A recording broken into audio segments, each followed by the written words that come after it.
மாவீரன் அலெக்சாண்டரை பற்றின முந்தின தொகுப்போட தொடர்ச்சி தான் இது. முந்தின பதிவை பார்க்காதவங்களுக்காக டிஸ்கிரிப்ஷனில் லிங்க் வச்சுருக்கேன், வேணுங்கிறவங்க அதை பார்த்துக்கலாம். அதோட தொடர்ச்சி தான் இது. முந்தின பதிவை பார்த்திங்கன்னா இன்னும் கூட உங்களுக்கு சுவாரஸ்யமாக இருக்கும். இப்போது வாங்க என் கூட முந்தின பழங்கால கிரேக்கத்துக்கு போய் அலெக்சாண்டரை பற்றின இன்னும் சில உண்மைகளை கூட பார்க்கலாம். வரலாற்றில் புகழ்பெற்ற எத்தேனியர்கள் ஸ்பார்ட்டன்கள் கூட செய்யாத ஒரு காரியத்தை அப்போது அலெக்சாண்டர் செஞ்சார். பாரசீக சாம்ராஜ்யத்தை தோக்கடிச்சார். கிமு 300 பாரசீக சாம்ராஜ்யம் உலகத்தோட மாபெரும் பேரரசாக இருந்துச்சு. அலெக்சாண்டர் பாரசீக பேரரசான 3ஆம் டேரியலை கொன்று பாரசீகத்தை எப்படி கைப்பற்றுவது அப்படின்னு யோசிச்சுக்கிட்டு இருந்தார். கிரேக்கத்தை விட அதிகப்படியான இராணுவம் பாரசீகத்துக்கிட்ட இருந்துச்சு. அப்படி இருந்தாலும் கிரேக்கர்கள்கிட்ட இருந்த போர் தந்திரமும் தொழில்நுட்பமும் அவங்கக்கிட்ட இல்லை.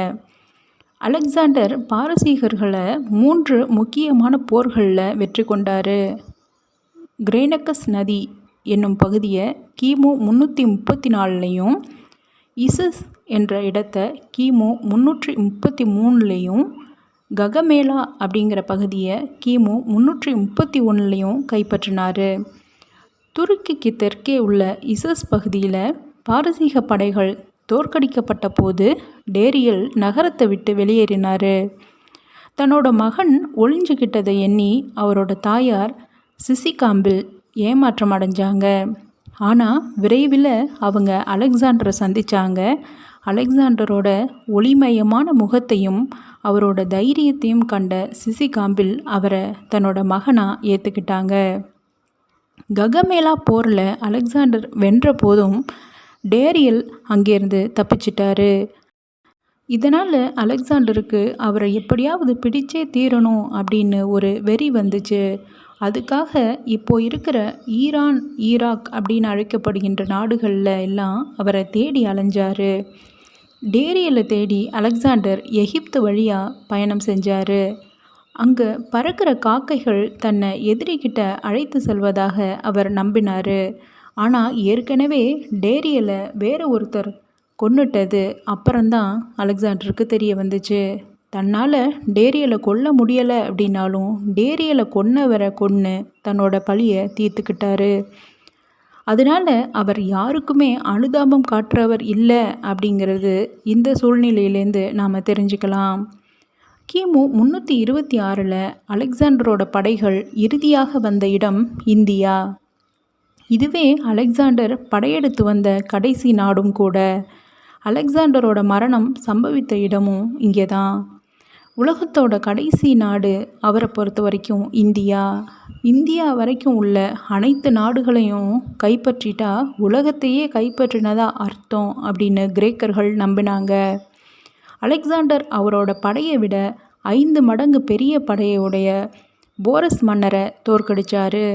கிரேக்கத்தில் தொடங்கின மெசபடோமியா சாம்ராஜ்யம் ஆசியா, எகிப்து, பாரசீகம் மற்றும் இந்தியா வரைக்கும் பரவுனுச்சு.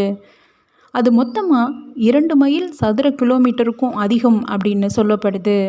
அலெக்சாண்டர் இந்தியாவை அடையிறதுக்கு முன்னாடி அரிஸ்டாட்டில் அவர்கிட்ட நீங்கள் இந்தியா மக்களை அழிச்சிங்க அப்படின்னா, அதாவது நீங்கள் பார்ஸ் மக்களை அழிச்சிங்க அப்படின்னா அது நீங்கள் உலகின் மிகச்சிறந்த தூண் ஒன்றை அழிக்கிறதா அர்த்தம் அப்படின்னு சொல்லியிருந்தார். அப்படியாக இந்தியாவோட பெருமை கிரேக்கம் வரைக்கும் பரவி இருந்துச்சு. அலெக்சாண்டர் வெற்றியின் மலை அப்படின்னு அழைக்கப்பட்டார். அவர் தன்னோட வெற்றிகளை வெளிப்படையாக உலகம் முழுக்க சொன்னார். அப்போது அவர் நினைத்த உலகின் ஒரே அரசனாக அவர் இருந்தார். ஆனால் அவர் மொத்த உலகத்தையும் கைப்பற்றலை. ஆனால் அந்த விஷயம் அவருக்கு தெரியாததால் மொத்த உலகத்தையும் தான் ஒருவனே ஆள்வதாக நினச்சிக்கிட்டு இருந்தார்.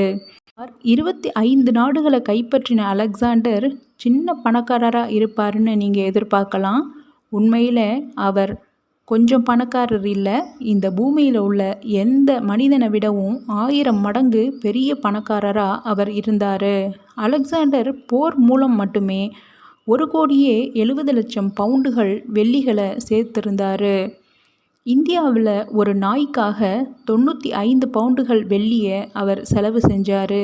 கைப்பற்றப்பட்ட நகரங்களில் உள்ள பெண்களை அடிமையாக விற்பதன் மூலமாக அவருக்கு இவ்வளவு செல்வங்கள் கிடைச்சிச்சு.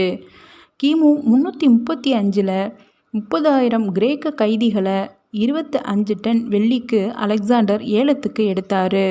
பெரும்பாலும் போரில் வெல்லும் அரசர்கள் அடுத்த சமுதாயத்தை உருவாக்க அந்த பணத்தை முதலீடு செய்வாங்க.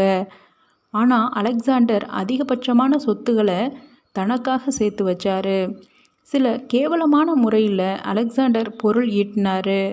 அலெக்சாண்டரோட நாணயங்கள் உலகம் முழுக்க பல இடங்களில் பரவி இருந்துச்சு. அலெக்சாண்டரோட ஹெலனிசேஷன் அப்படிங்கிற நுட்பம் உலகத்தோட வடிவத்தை வடிவமைக்க உதவுனுச்சு. கலாச்சாரத்தை ஒருங்கிணைக்கும் ஒரு கருவியாகவும் அது இருந்துச்சு. மற்ற இராணுவ வீரர்கள் போல் போர் புரிந்த இடங்களில் உள்ள கலாச்சாரத்தை அழித்துவிட்டு தன்னுடைய கலாச்சாரத்தை நிலைநாட்டுபவராக அலெக்சாண்டர் இல்லவே இல்லை. அவர் உலக கலாச்சாரங்களை ஒருங்கிணைக்க நினைச்சாரு. அப்படியாக ஹெலனிக் அப்படிங்கிற கலாச்சாரம் உலகத்தோட நவீன நாகரிகத்தின் தூணாக மாறுனுச்சு. பல நாடுகளில் தோன்றின மொழி கலாச்சாரத்தோட மூலத்தை இங்கே நம்ம பார்க்கலாம். அலெக்சாண்டர் கிரேக்கர்களையும் பாரசீகர்களையும் ஒன்றாக வாழ வற்புறுத்தினதே ஹெலனிசேஷனுக்கு சிறந்த எடுத்துக்காட்டுன்னு சொல்லலாம். அவர் சில விழாக்களை நடத்தினார். அந்த விழாக்களில் கிரேக்க ஆண்கள் பாரசீக பெண்களை திருமணம் செஞ்சுக்கிட்டாங்க. 2 கலாச்சாரத்தையும் அவர் ஒருங்கிணைக்க நினைச்சாரு. அலெக்சாண்டர் பாரசீக இளவரசி ரோக்சானாவை மணந்துக்கிட்டாரு. இந்த செயல்பாடுகள்னால கிரேக்க மொழி வெகு தொலைவுக்கு பரவுனுச்சு. உதாரணமாக அலெக்சாண்டர் இறந்து பல ஆண்டுகளுக்கு பிறகும் கிரேக்கம் இஸ்ரேலோட பொது மொழியாக இருந்துச்சு. இஸ்ரேலில் பிறந்த இயேசுவுமே கிரேக்கமே பேசியிருக்கலாம் அப்படின்னும் புதிய ஏற்பாடு முதல்ல கிரேக்கத்தில் எழுதப்பட்டிருக்கலாம் அப்படின்னும் சொல்லப்படுது. அலெக்சாண்டர் மற்ற மன்னர்கள் செய்யாத பல அரிய காரியங்களை செஞ்சார். அவர் உலக ஒன்றிணைக்க நினைச்சாரு.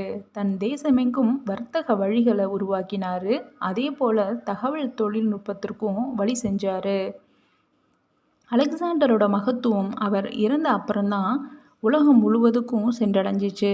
கிமு 323 தன்னுடைய 32வது வயதிலேயே திடீர் காய்ச்சலால் மர்மமான முறையில் அலெக்சாண்டர் தன்னுடைய கடைசி தேசமான இந்தியாவில் இறந்தார். அவர் இறந்த பிறகும் வரலாறு இன்னும் அவரை புகழ்ந்துக்கிட்டே தான் இருக்குது. அனைத்து தலைவர்களுக்கும் அவரே முன்மாதிரியாக இருக்கார். இப்படித்தான் தன்னுடைய வாழ்க்கையை வரலாற்றில் பதிவு செஞ்சுட்டு போயிருக்காரு அரிஸ்டாட்டிலோட சிஷ்யன் மாசிடோனிய மாவீரன் அலெக்சாண்டர். இந்த பதிவு உங்களுக்கு பிடிச்சிருந்ததுன்னா உங்களுடைய நண்பர்களுக்கும் பகிருங்க. என்னுடைய சேனலை சப்ஸ்கிரைப் பண்ணுங்கள். இந்த வீடியோவை ஷேர் பண்ணுங்கள், லைக் பண்ணுங்கள். நன்றி, வணக்கம்.